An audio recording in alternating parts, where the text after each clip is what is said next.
हे पार्थ, इन गुरुजनों का, पितामहों का शरीर बच्चा सा जवान हुआ, जवान से बूढ़ा हुआ, उसमें तो तुम रोए नहीं, लेकिन जब यह मरणावस्था को प्राप्त होकर तथा दूसरा जन्म लेकर पुनः बच्चा एवं जवान होने जा रहे हैं तो तुम रो रहे हो, विकल हो रहे हो।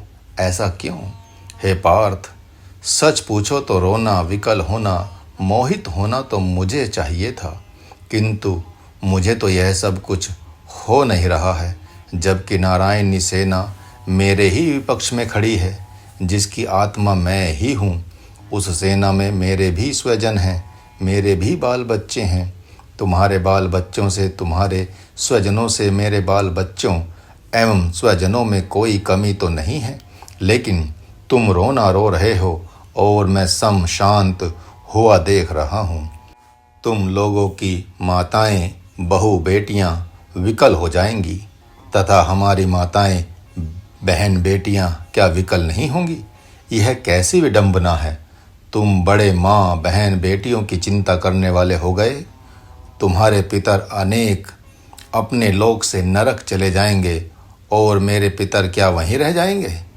अरे हे पंडित, इन सब विषयों में मोहित नहीं होने वाला, तुम्हारे द्वारा सारथी समझा जाने वाला और अब तुम्हारे ही द्वारा गुरु माना जाने वाला वह धीर पुरुष तुम्हारे रथ पर बैठा है। कम से कम इसकी ओर तो देखो। उस धीर पुरुष सत्यवादी महात्मा युधिष्ठिर को तो देखो, जो जानते थे कि मेरे साथ छल करने के लिए जुआ खेलने को कहा जा रहा है, तो भी धैर्यपूर्वक जुआ खेला और पराजय स्वीकार कर ली। अब वे ही धैर्यपूर्वक युद्ध के लिए खड़े हैं। अब महाराज साधकों की आध्यात्मिक भूमि में प्रवेश कर रहा है, जहाँ वे इस मंत्र के रहस्यात्मक तत्व को देखने की प्रतीक्षा कर रहे हैं। सच ही है कि विचार के अभाव में बहुत छोटी बात बहुत बड़ी बन जाती है तथा विचार से बहुत बड़ी बात बहुत छोटी हो जाती है। यदि हर पहलू पर विचार करते हुए चला जाए तो जीवन में कोई समस्या ही नहीं है। अर्जुन जैसे जितेंद्रिय ब्रह्म जिज्ञासु साधकों के लिए ज्ञान योग जैसा सुगम साधन हो ही नहीं सकता। भले ही भगवान इनसे कर्म योग करा लें, यह कहकर कि साधन में सुगम होने से कर्म योग श्रेष्ठ है, लेकिन यदि ये ज्ञान योग के अधिकारी नहीं होते तो प्रभु सर्वप्रथम इस ज्ञान योग की ही प्रस्तावना इनके सामने नहीं करते। इतना ही नहीं, ये ऐसे दिव्य श्रोता हैं जो एकमात्र सुनते सुनते थोड़े ही समय में ज्ञान योग एवं कर्म योग का उल्लंघन कर राजयोग को प्राप्त कर जाएंगे। तो आएं हम भी इस श्रोता जैसी ही श्रोता बनकर भगवान की ज्ञान योग की बातें सुने। साधक जान लें कि अपने शरीर के साथ साथ माता पिता, बाल बच्चों अर्थात सारे स्वजनों का शरीर भी सर्वप्रथम अणुरूप ही था। पुनः गर्भाधान के द्वारा माँ के गर्भ में शिशु रूप हुआ, जो बाहर आने पर बालक कहलाया। फिर सारे शरीर अपने आप युवा अवस्था की तरफ बढ़ते हुए एक दिन युवा हो ही गए, लेकिन उस समय विचार नहीं किया जाता कि यह शरीर युवा कैसे हो रहा है।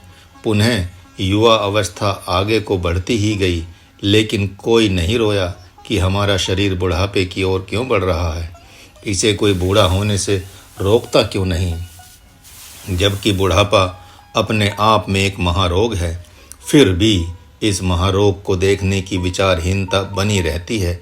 लेकिन जब वही वृद्धावस्था मरणावस्था को प्राप्त होने लगती है तो हाय मच जाती है, जबकि वह मृत्यु भी एक अवस्था ही है। क्या जागने एवं सोने के बीच की अवस्था को अवस्था नहीं कहा जाएगा? क्या उस समय कोई शोक संताप करता है? उसी प्रकार मृत्यु अवस्था पर क्यों रोते हैं? फिर तो वह जीवात्मा जो वासना रूप हो गया है पुनः किसी न किसी शैशवावस्था को प्राप्त कर ही जाएगा। ऐसे विषय में तो प्रसन्न होना चाहिए कि चलो इस अवस्था से तो इनको मुक्ति मिली। उसी प्रकार रोते हुए स्वजनों को देखकर आप रोते हैं, जबकि वे रोते रोते हंसने लगेंगे। रोना एक जीव की अवस्था है, रोना जहाँ बंद होगा वहीं से हंसना प्रारंभ हो जाएगा। वैसे ही कोई हंसता है तो आप हंसने लगते हैं, जबकि हंसते हंसते रोना आने वाला है। उसी प्रकार गरीबी का अंत अमीरी, अमीरी का अंत गरीबी में होता है। दुख का अंत सुख में और सुख का अंत दुख में होता है।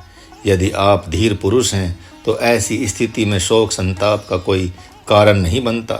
आपको विचारना चाहिए, सुख एवं दुख के मध्य को, गरीबी और अमीरी के मध्य को, राग द्वेष के मध्य को, हर्ष शोक के मध्य को, रोने तथा हंसने के मध्य को, क्योंकि इस मध्य में आप आत्म रूप से स्थित हैं, शुद्ध साक्षी एवं चेतन रूप से स्थित हैं।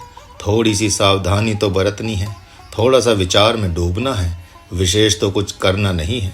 ज्ञान योग बुद्धि से प्रारंभ होता है, वहीं कर्म योग शरीर, इंद्रियों एवं मन से। जैसे ही चिंतन का आश्रय लेंगे वैसे ही दिखाई पड़ेगा कि अवस्थाएं बदलती रहती हैं, उनमें एक रूपता नहीं है। उसी प्रकार जन्म जन्मांतर में भी एक रूपता नहीं होती। यदि स्वजनों की अवस्थाओं में आप एक रूपता ला सकें तब तो निश्चित रूप से उनके सुख दुख, गरीबी अमीरी पर विचार करना चाहिए। इस मंत्र के द्वारा भगवान मानो कह रहे हैं कि जिस प्रकार आप बच्चे को जवान एवं जवान को बूढ़ा नहीं कर सकते, उसी प्रकार माता पिता बाल बच्चों, भाई बांधवों और हित मित्रों के स्वभाव को, जीवन को, उनके सुख दुख को, उनके हंसने रोने को बदल नहीं सकते। भले ही साथ में रहें, लेकिन जब उनके शरीर में रोग होने वाला होगा तो होगा ही, उसे आप रोक नहीं सकते। जब उनके पास गरीबी आने वाली होगी तो आएगी ही, उसे आप रोक नहीं सकते। यह भी विचार करना चाहिए कि जब आप उनके साथ रहते थे तो क्या कर लेते थे। एकमात्र मुँह मीठी बात करने से एकमात्र उस जीवात्मा के, जिसे आप स्वजन मान बैठे हैं, झूठे अस्थायी अहंकार की तृप्ति हो जाती है और कुछ नहीं होता। लेकिन इतने मात्र से न आपको सदा सर्वदा के लिए शांति मिली, न उनको।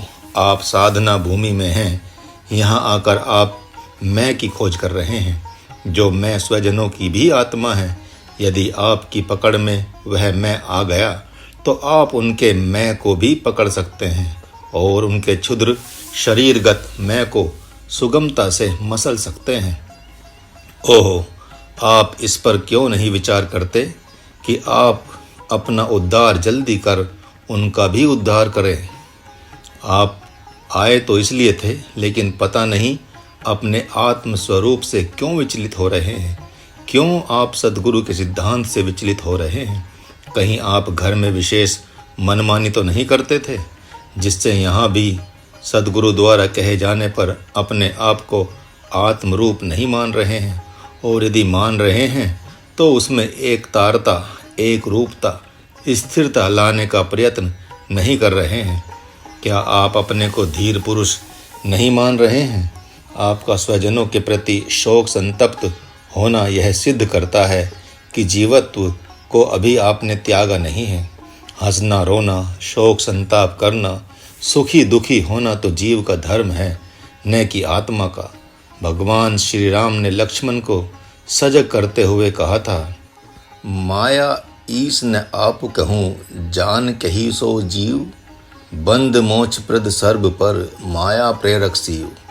यही बात आपकी मुक्ति के इच्छुक भगवान नारायण भी कह रहे हैं कि एक अज्ञानी भी शरीर के नैसर्गिक धर्म को प्रेम पूर्वक स्वीकार करके ही संतोष किए रहता है। किसी बूढ़े से पूछें कि मृत्यु से भय लगता है, वह कहेगा नहीं। क्यों भय लगेगा, जो नहीं चाहने पर भी आएगी ही। उससे भय किस बात का। भय करने से मृत्यु क्या चली जाएगी। यदि आप उससे पूछें कि आप मरकर कहाँ जाएंगे, तो वह कहेगा कर्म के अनुसार वह जहाँ ले जाएगा वहाँ जाएंगे।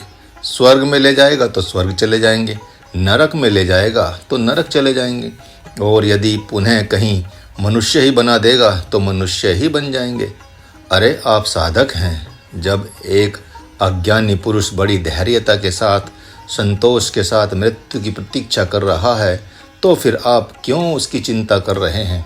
आश्चर्य की बात है कि इन विषयों में उन्हें एक अंश भी शोक संताप नहीं है, किंतु आप उनके लिए मरे जा रहे हैं। हंसी आती है आपके संन्यास पर, हंसी आती है आपकी जिज्ञासा पर, आपके ध्यान ज्ञान विज्ञान पर। आप कैसे आ गए आध्यात्मिक भूमि में? यदि इन सब विषयों में शोक संताप हो रहा है, अर्थात माता पिता या स्वजन आदि की याद आ रही है, उनके विषय में विचार आ रहे हैं, उनकी चिंता हो रही है, तो अपने किसी निकट रहने वाले अच्छे साधक से कहें कि वह आपके इस कुरूप चेहरे पर थूके, बार बार धिक्कारते हुए आपसे घृणा करे, थूके, इसलिए कि स्वजन तो रोते कलपते हुए यह सोच रहे होंगे कि मेरा बेटा, मेरा लाल जप तप योग कर रहा होगा, एक दिन अवश्य भगवान को पाएगा और भगवान पाने के उपरांत दरवाजे आएगा और कहेगा, माँ माँ माँ आओ, तेरा लाल अब भगवान का लाल बन गया है, वह तेरे लिए भगवान को लाया है। ऐसी ब्रह्म की आवाज़ सुनते ही माँ के साथ साथ उसके सब स्वजन भी आ जाएंगे और आप उन सबको प्रभु श्री राम जैसा, समर्थ स्वामी रामदास जैसा, ज्ञानेश्वर भगवान जैसा, संत नानक कबीर जैसा आत्मज्ञान देकर कृतार्थ कर आगे कहीं इसी प्रकार आवाज़ लगाने के लिए बढ़ जाएंगे। ऐसा कौन स्वजन होगा जो आपके संन्यास लेकर जप तप योग में प्रवृत्त होने पर मन ही मन प्रसन्न नहीं हो रहा होगा? भद्र पिता अन्य पिताओं से कहता है, उसने कुछ भी संसार नहीं देखा। भद्र माँ अन्य माताओं से कहती है, उसने संसार क्या होता है कुछ भी नहीं जाना। वे यह संकेत से बताते हैं कि मेरा लाल गर्भ से योगी था, भोगी नहीं था। हम तो नरक में ही रह गए और वह सब कुछ छोड़कर भगवान का हो गया। चलो कम से कम वह अपना तो उद्धार कर रहा है। ये जीवात्मा अर्थात स्वजन धर्मात्मा पुत्र से बड़ी आशा लगाए रहते हैं, चाहे भले ही किसी लोक में रहें। एक दिन डॉक्टर कंचन दुबई की माँ ने पितरलोक से उनसे स्वप्न में कहा, बेटा केदारनाथ में 20,000 में एक भंडारा कर दो। उन्होंने जगते ही महाराज से पूछा, मैं क्या करूं? माँ भंडारा मांग रही है। महाराज ने कहा, आप 1 लाख में भंडारा कर दें। जब वह देवता हो गई हैं और मात्र इतने से ही संतुष्ट हो जाने वाली हैं तो क्या बड़ी बात है। वे केदारनाथ क्या, उसकी प्रसन्नता के लिए गंगोत्री, यमुनोत्री, बद्रीनाथ एवं केदारनाथ स्वजनों एवं संतों को साथ ले गए और सब जगह हृदय खोलकर भंडारा किए। वैसे ही कभी आप जैसे आत्मज्ञानी पुत्र से वे जीवात्मा चाहे जहाँ भी होंगे वहीं से आत्मज्ञान मांग लेंगे। भगवान श्री राम के धर्मात्मा पिता महाराज दशरथ रावण वध के उपरांत युद्ध भूमि में ही आत्मज्ञान लेने स्वर्ग से उनके पास आ गए थे और प्रभु ने वहीं उसी समय उन्हें ज्ञान दे दिया था। ज्ञान होने के पहले वासना कभी मरती नहीं, हाँ सोती सी कभी प्रतीत हो जाए, यह बात अलग है। वही वासना बच्ची, जवान एवं बूढ़ी होती रहती है। आप उस वासना को ही अपने माता पिता भाई बांधव क्यों मान रहे हैं? आत्म तत्व के ज्ञाता तो इन सब बातों को कोई महत्व देते ही नहीं, फिर आप क्यों दे रहे हैं? वासना का धर्म है शरीर रूप में माँ के गर्भ में आना, जन्म लेना, घटना बढ़ना, भूख प्यास लगना, सोना जागना, फिर कालांतर में प्राणों का निकलना। आत्मा तो इन धर्मों से सर्वथा निर्लेप है तथा आप वही माया से निर्लेप आत्मा हैं। फिर आप धीर होते हुए भी क्यों अधीर हो रहे हैं? चंचल चित्त वाले प्रकृति के गर्भ में न प्रवेश कर पाने के कारण इस रहस्यात्मक विषय को नहीं जान पाते, लेकिन जो धैर्यवान हैं वे धैर्य के साथ गर्भ में इस शरीर को रचने वाले को, उसकी शक्ति सामर्थ्य को और अपनी शक्ति सामर्थ्य को भी भली भांति जानते हैं। आप स्वयं अपनी दिव्य आँखों को, कान नाक मुख को, भुजा एवं पैर को तथा मन बुद्धि को तो देखें। जो अन्य योनियों के प्राणियों से विलक्षण तेज वाले हैं, वह कौन धीर पुरुष है जिसने गर्भ में इसकी रचना की? वह कौन है जो माँ के गर्भ में रचकर धीरे धीरे गर्भ से बाहर कर बालक से युवा और युवा से वृद्ध बना देता है, फिर भी कोई उसे देख नहीं पाता।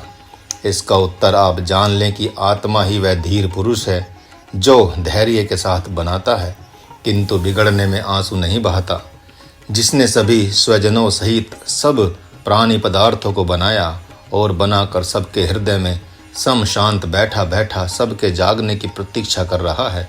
यह कैसी विलक्षण बात है कि वह सर्वकर्ता आपको अकर्ता सा दिख रहा है। साधक फिर देखें कि महात्मा अर्जुन के रथ पर दुर्योधन एवं शिशुपाल द्वारा ग्वाला कहा जाने वाला, कंस द्वारा क्षुद्र बालक कहा जाने वाला, बांसुरी की तान पर केदार, ख्याल आदि रागों से गोप एवं गोपियों को बेसुध कर देने वाला जोगी जपी तपस्वियों की आत्मा बैठा हुआ है और अब अपने ही नारायणी सेना रूप स्वजनों के विपक्ष में बैठकर वाणी द्वारा आत्मज्ञान रूप दिव्य गंगा बहा रहा है। फिर हम सब भी उसकी ब्रह्म विद्या रूप राग को क्यों न लेकर उसी की तरह गाने का अलापने का प्रयास करें।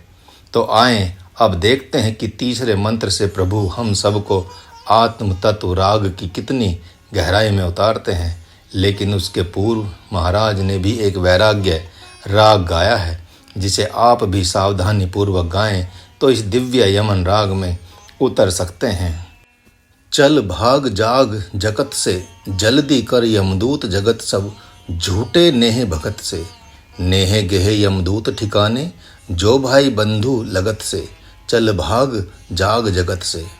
मधुर व्यंजन यमदूत रसोई, प्रीति कर स्वाद परत से, मधुर दृश्य यमदूत दिखावा, शोभा बहुत करत से, चल भाग जाग जगत से। मधुर गीत यमदूत रिझावा, श्रवण मांझ परत से, महाराज भाग हृदय जहं, आत्मज्ञान झरत से, चल भाग जाग जगत से। महात्मा अर्जुन ने सोचा कि यह ज्ञान योग रूप राग इतनी दिव्य है तो इसे गाने में कठिनाई क्यों और कैसी, जब भगवान कह रहे हैं इसे सभी गा सकते हैं। इस कौतूहल पर प्रभु कहते हैं, हे कौन्तेय, सर्दी गर्मी, सुख दुख, इंद्रियां तथा इंद्रियों के विषय, मान सम्मान तथा माता पिता, बाल बच्चे एवं अन्य स्वजन, ये सभी प्रकृति के ही अंग उपांग हैं, आने जाने वाले हैं। अतः हे भारत, इस अनित्य के विषय में, पदार्थों के रूपांतरित होने में तुम चिंतित मत हो, बल्कि धैर्य के साथ इनके द्वारा होते हुए उत्पातों को भी सहन करो। इस एक ही मंत्र में भगवान ने महात्मा अर्जुन को कौन्तेय और भारत कहकर माँ कुंती एवं महात्मा भरत, जिनके नाम पर इस आर्यवर्त देश को भारत भी कहा जाता है, का स्तवन भी किया है। मानो वे कह रहे हों, तुम्हारी माँ अर्थात मेरी बुआ को तो देखो कि उसने प्रकृति की मार को कितना सहन किया है। अपने धर्मात्मा पति पांडु को प्रकृति की मार से पीड़ित हुआ धैर्यपूर्वक मरते देखा। मन ही मन अपने दिव्य सूर्य पुत्र कर्ण को सूत पुत्र होते देखा।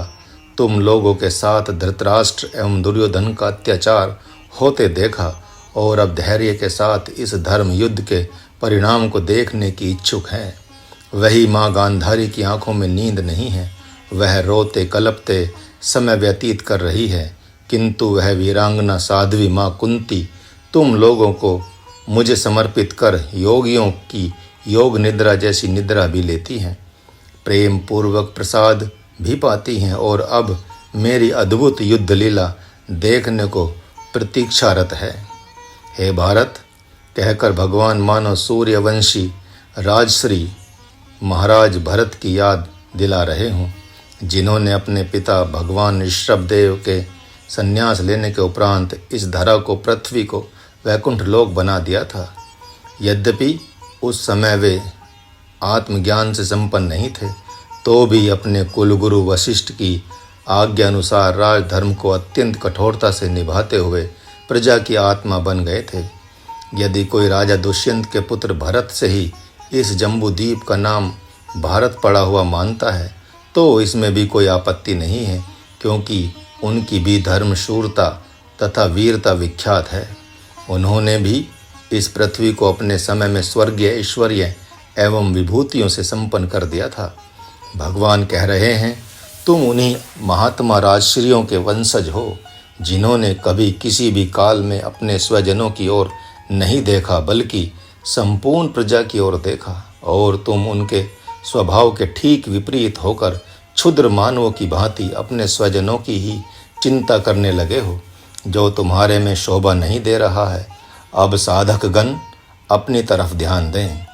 यह ज्ञान योग शरीर इंद्रियों तथा मन से प्रारंभ न होकर बुद्धि से प्रारंभ होता है।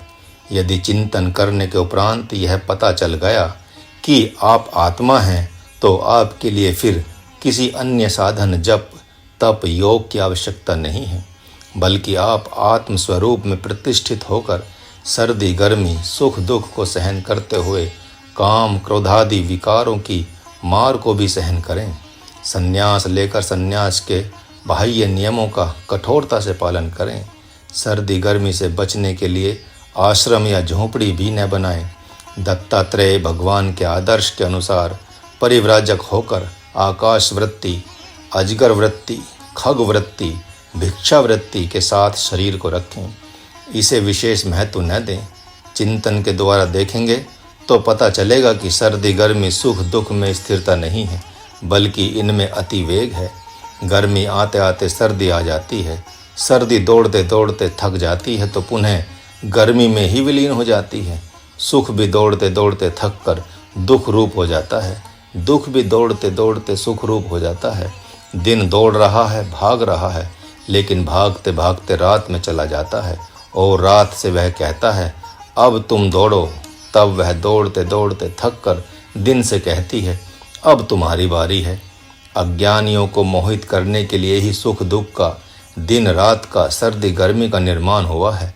उसी प्रकार चिदाकाश से काम दौड़ता हुआ आता है, और जब कोई साधक उसे स्वीकार नहीं करता तो वह क्रोध बन जाता है, तथा चिदाकाश में वह दौड़ता हुआ मन के पास आकर कहता है मुझे स्वीकार करो, मैं मरा जा रहा हूँ। लेकिन जब साधक उसे भी स्वीकार नहीं करता तो वह चिल्लाते चिल्लाते थक कर पुनः लोभ बन जाता है, और अब वह चिदाकाश से सिद्धियों को लेकर दौड़ता हुआ आता है और कहता है स्वीकार करो, मुझ निर्बल को स्वीकार करो, मत मारो मुझको धीर वीर, मेरे स्वागत को प्यार करो। लो रिद्धि सिद्धि है महावीर, अब जगत में तुम सम्मानित हो, इन क्षुद्र प्राणियों के संग में कभी नहीं अपमानित हो। लेकिन इस लोभ के भी प्रलोभन में नहीं आने पर वह पुनः दौड़ते हुए बड़े वेग से अब जैसे आता है वैसे ही लौट जाता है। इसी प्रकार सारे के सारे विकार दौड़ते हुए आते हैं, किंतु अस्वीकार करने पर चलते बनते हैं। उसी प्रकार यदि साधक भीतर के विकारों से मोहित नहीं होता तो कुछ समय के लिए उसके स्वजन आर्त भाव से पुकारते हुए दौड़ते हैं और मन रूप दरवाजे पर आहें भरते हैं कि तुम तो अपने स्वरूप में आनंद एवं शांति ले रहे हो, लेकिन हमारी तो दशा देखो कि तुम्हारे जाने से सर्वप्रथम हमारी प्रतिष्ठा तो चली ही गई, अब गरीबी की मार अलग से पड़ रही है। अतः क्या तुम अपने भगवान से हमारे लिए इतना भी नहीं मांग सकते? स्वामी विवेकानंद के सामने यह स्थिति आ गई थी। अपने घर परिवार की गरीबी से पीड़ित हो वे अपने गुरुदेव स्वामी रामकृष्ण परमहंस से कहते, हे प्रभु, कम से कम परिवार की दीन दशा तो ठीक कर दें। स्वामी जी कहते, माँ काली से मांग लो, माँ काली तो सफ़ेद वस्तु देती है, लेकिन यदि तुम्हें काली अशुभ वस्तु ही मांगनी है तो मांगो। जाओ। स्वामी विवेकानंद जाते, परंतु माँ काली के पास से बिना मांगे लौट आते।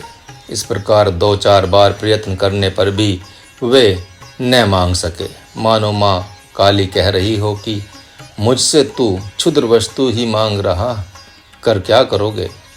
मैं तो निर्वस्त्र हूँ और तुम अपनी माँ को दिव्य वस्त्र पहनाओगे। मैं तो असुरों की खाती रहती हूँ, तुम्हारे जैसे सपूतों के, तुम्हारे जैसे गुरु भक्तों के, तुम्हारे जैसे निर्मल ब्रह्मचारियों के काम क्रोध लोभ आदि विकारों को खाती रहती हूँ, और तुम माता पिता को पूरे पकवान दिव्य मिष्ठान खिलाओगे। नहीं नहीं, अपने उन माता पिता से कह दो, सन्यासी बालक के माता पिता को घोर जप तप के साथ जीवन बिताना चाहिए।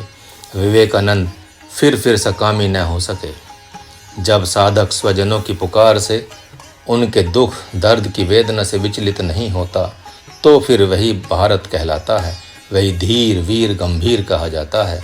यदि ऐसा सहन करने में विशेष पीड़ा हो रही है तो उस ऋषि को याद करें जो उसके गोत्र हैं, क्योंकि कोई भी कुल परिवार किसी न किसी ऋषि की ही संतानें हैं। गोत्र अर्थात ऋषि की आत्मा। कोई कुल परिवार भृगु की संतान है तो कोई भारद्वाज की, कोई वशिष्ठ की तो कोई अत्रि एवं गौतम की। ये सभी ऋषि महर्षि दिव्य त्याग से संपन्न प्रकृति के उत्पातों को सहन करने में समर्थ थे। वशिष्ठ के 100 पुत्रों को विश्वामित्र ने मार डाला, जबकि विश्वामित्र के शरणागत होने पर महर्षि वशिष्ठ ने उन्हें ब्रह्म ऋषि पद दे दिया। इस सारी प्रजा के मूल स्रोत आदि पुरुष महाराज मनुज हैं, जो सूर्यवंशी हैं। इस न्याय से सभी साधक सूर्यवंशी ही हैं। महाराज मनु का जीवन भगवान को प्रकट करने के लिए है, जगत को सुख देने के लिए है। इस न्याय से साधकों का जीवन भी आध्यात्मिक ज्ञान पाकर जगत में विरचते हुए साधकों भक्तों का उद्धार करने के लिए ही है। ये भगवान सूर्य की सप्त ऋषियों में से एक है, जिन्होंने सर्वप्रथम निर्गुण निराकार ब्रह्म से आत्मज्ञान प्राप्त किया था, जो आज तक आत्मज्ञान के जिज्ञासुओं को आत्मज्ञान और भौतिक विज्ञान के जिज्ञासुओं को भौतिक विज्ञान का दान दिए चले आ रहे हैं। साधकों को इनसे प्रेरणा लेनी चाहिए और इन्हीं ऋषियों की तरह धैर्यवान, वीर्यवान, तेजवान बनने का प्रयत्न करना चाहिए। साधक गर्मी से व्यथित होकर हिमालय भाग जाता है, सर्दी से व्यथित होकर दक्षिण भारत भाग जाता है। इस प्रकार साधना में उच्चाटन हो जाता है तथा कभी सर्दी तो कभी गर्मी का बहाना बनाता फिरता है। कभी यहाँ दूध नहीं मिलता तो कभी यहाँ घी नहीं मिलता, इसका बहाना बनाता हुआ पंजाब भागता है। तो कभी यहाँ मान सम्मान नहीं मिलता, यहाँ के लोग चोर हैं, बदमाश हैं, ऐसा बहाना बनाता हुआ गुजरात राजस्थान भाग जाता है। कभी कहता है यहाँ का जल दूषित है तो कभी कहता है यहाँ का थल अपवित्र है, जबकि अभी अभी वह घर से आया है और दौड़ शुरू हो गई। इसी दौड़ के कारण वह भी भगवान का अंग न बनकर पुनः प्रकृति का ही अंग बन जाता है। जो जल थल साधक के अनुकूल नहीं है, वे ही तप में उतरने पर कुछ ही महीने या दिनों में शरीर के अनुकूल हो जाते हैं। जब खाने पीने का स्वरूप बदलता है तो प्रकृति भी उसी के अनुरूप अपना स्वरूप बदल देती है। यहाँ तक कि शरीर रूप प्रकृति हर तरह की जलवायु को स्वीकार कर लेती है। अब कोई चाहे कि गंगा जी के निकट रहकर भोगी रहूं तो उसे वायु की बीमारी लग ही जाएगी। वह माँ गंगा क्यों पचेगी, वह तो तपस्वियों के तप के लिए अवतरित हुई है।